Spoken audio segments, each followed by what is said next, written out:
Kept from Falling, November 21st, from a devotional entitled God's Amazing Grace by Ellen G. White.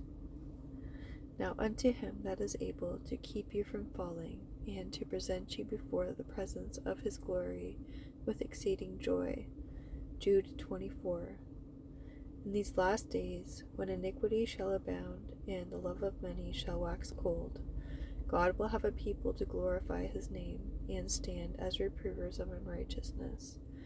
They are to be a peculiar people, who will be true to the law of God, when the world shall seek to make void its precepts, and when the converting power of God works through his servants. The hosts of darkness will array themselves in bitter and determined opposition.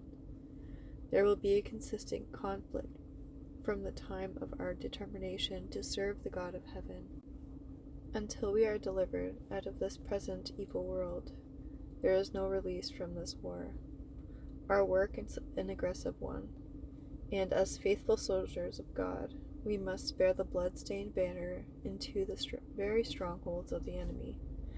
If we will consent to lay down our arms, to lower the blood-stained banner, to become the captives and servants of Satan, we may be released from the conflict and the suffering. But this peace will be gained only at the loss of Christ and heaven. We cannot accept peace on such conditions. Let it be war to the end of earth's history, rather than peace through apostasy and sin. The work of apostasy begins in some secret rebellion of the heart against the requirements of God's law. Unholy desires, unlawful ambitions are cherished and indulged, and unbelief and darkness separate the soul from God.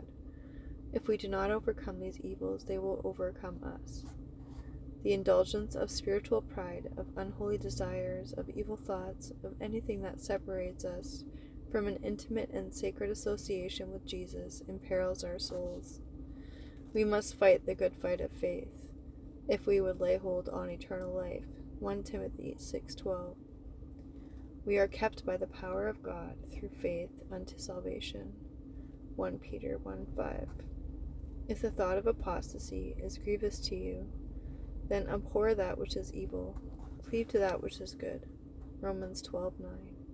And believe in him who is able to keep you from falling, and to present you faultless before the presence of his glory with exceeding joy.